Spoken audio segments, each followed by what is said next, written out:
Hey friends, welcome back to another Q&A video. Out here again waiting for Charity to finish her piano lesson, so it's a great time to sit and chat. I had somebody ask last Q&A video if I was just sitting in the car for peace and quiet. That's part of it. But also it's just a good opportunity while I sit here for 45 minutes waiting for Charity to have her piano lesson. I can get a video filmed. All right, let's see. I have a few questions, not a ton, so this might be a little bit shorter of a video. Most of them are just ideas about my nutrient issues and my iron deficiency and questions about that. So the first one, actually, it's more about electrolytes from Species 710. You said once before you found out you were iron deficient that you can tell when you didn't take your electrolytes. In your next video, can you detail what you mean/experience by taking or not taking the electrolytes? I feel no difference and would just like to know for information's sake in case I need to pass that knowledge on.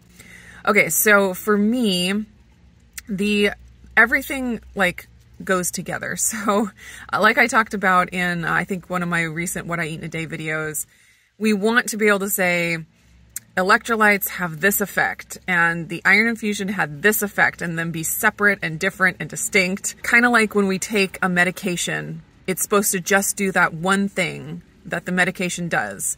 But our bodies are so complex and things, our systems work together and play off of each other. So it's really hard to just nail down what effect certain individual things have. So when I started taking electrolytes, I have already told you guys that I had dramatic benefit. Just so many symptoms cleared up and I felt so much better. My heart palpitations stopped completely. I stopped having to get up to go to the bathroom at night so much, and how I felt in the morning before eating did improve. So obviously I still had issues to deal with as far as being able to fast in the morning, and I think addressing the other micronutrients, specifically I think probably B12 and folate, and then of course also the low iron, addressing all of those has taken that to the next level. But taking the electrolytes and making sure my electrolytes were balanced did give improvement as far as my ability to fast and how I felt in the morning without eating. So what I feel now, if I go too long without having my electrolytes, or if I'm, outside in the heat or something and I need extra, what I feel is just basic signs of dehydration, where I don't typically get really bad headaches unless I really let myself get dehydrated and go way too long. But I will feel like a tightness in my head, kind of around my forehead band, and kind of just a pressure. And once I take like a big drink of electrolyte drink, it's like I can feel that disintegrate.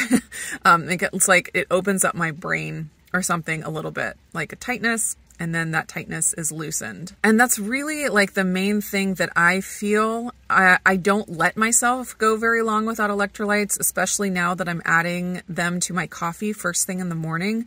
It's like I'm starting the day with electrolytes, so it's pretty rare that I just forget to take them and get to where I feel really bad. But if I don't take them, it'll just gradually get worsening dehydration symptoms. One other thing that I'll throw in here real quick about electrolytes that I've noticed is that when I start taking too much sodium, and I noticed this because I started using the Keto Chow fasting drops in my coffee. If I have those fasting drops in every cup of coffee during the day, plus my one serving of Relight during the day, which is a very high sodium electrolyte blend, I will start having muscle twitching, like little twitches, in my calf, in random places.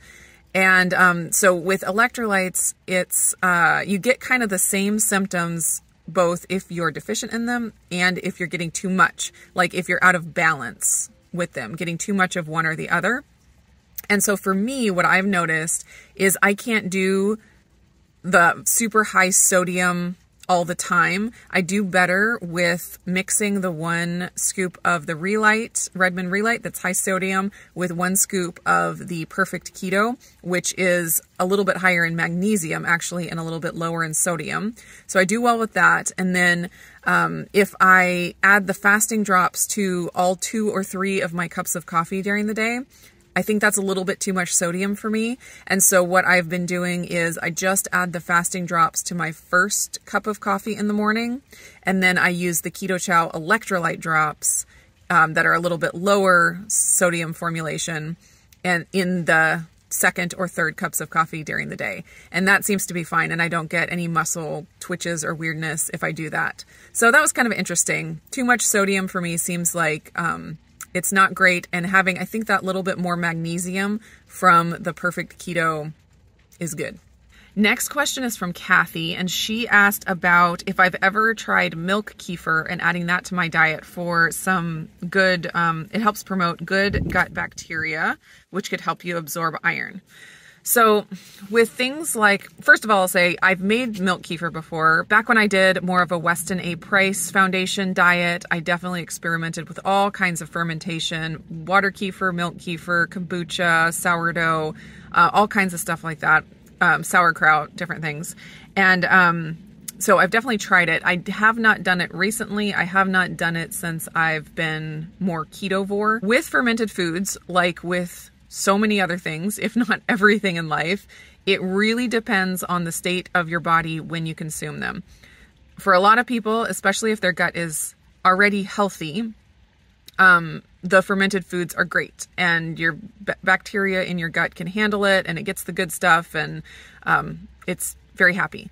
If you are coming from a state of gut dysbiosis or, overgrowth of candida or small intestinal bacterial overgrowth, things like fermented foods can actually feed the bad bacteria.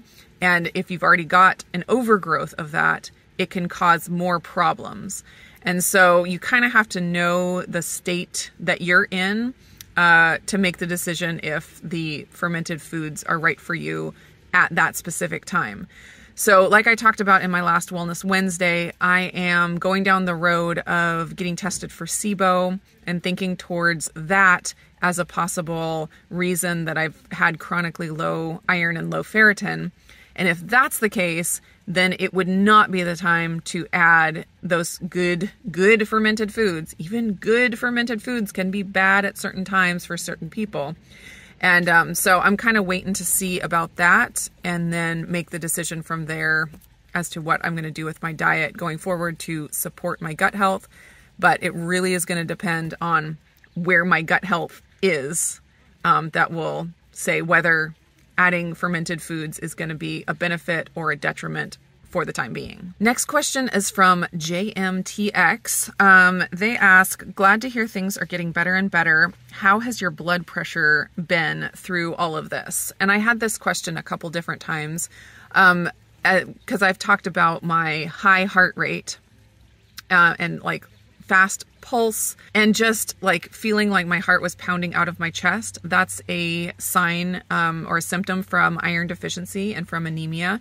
And interestingly, my blood pressure, every time I've gotten it checked, as long as I can remember, it's been normal. So I don't think that my blood pressure was affected by the low iron.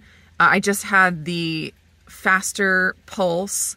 And then it's like my heart beat harder, it felt like, because it's having to work extra hard to get enough oxygen throughout my body because I don't have enough of the iron to transport. So anyways, just to answer that question, my blood pressure has always been fine as far as I know. Last question is from Beverly, and I've actually gotten this question or suggestion a few different times, so I wanted to address it real fast. Hi Nili, I'm so happy you're feeling so much better. Have you considered running your labs, etc. by Dr. Barry? Seems his input would be invaluable here. Thank you for all you do. I really enjoy your content and your precious family. So yes, I would love to run my labs past Dr. Barry, but the man is so busy. And not to mention, they have a new baby in the house. And so life is crazy for him. And I did send him a message on Patreon and asked him just his thoughts right after I got my concerning lab test results. And that was right before Bonnie was born. And I never heard back. So I know, like, that's nothing bad about him. He's super busy. He can't get back to everybody. He can't look at everybody's labs. He gives so much information just, you know, through his YouTube channel, through his Q&As and stuff. It's a super valuable resource. And so I'm not trying to pester him to try to have him look at my specific labs. I have a great doctor. She has been super helpful through all of this. She gives me great ideas, and I'm just happy with that. So if he ever gets a chance to look at them, that's great. If not, there are lots of doctors out there, and I feel like I'm in good hands. I have talked to Danny Conway. She's a naturopath, I don't know exactly all of her credentials, but she's amazing. And basically what I'm going to do is I'm going to go down the road with my doctor, trying to address my gut health and the iron stuff. And if I hit any roadblocks, or we just get to a point where we can't really make any more progress, then I'm planning to go to her and have a consult and get more testing done, because she does all kinds of functional medical testing and can find out all kinds of things. So that's kind of what I have in my back pocket if I need it, but I can't do everything. You know, it's like there's so many tests and so many ideas, and you kind of just have to have a good doctor that helps you narrow it down to pick one path to explore.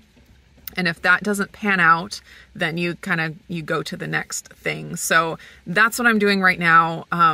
If I do run into those roadblocks, or if I feel like I've exhausted all of my doctor's ideas and I still have issues that I'm trying to get through and resolve, then I will definitely be in contact with Danny and see what we can do from there.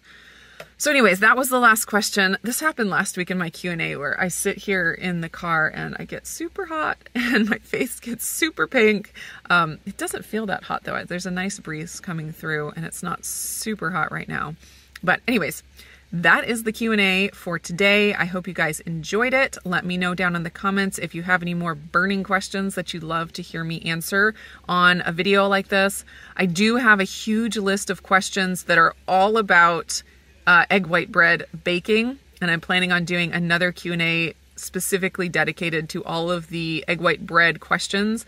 That's probably the most common type of question I get right now, and it's hard to answer the same reply to the same question 100 times over. So doing a dedicated Q&A on egg white bread questions is probably a good idea. So that will be coming in the next couple of weeks, hopefully.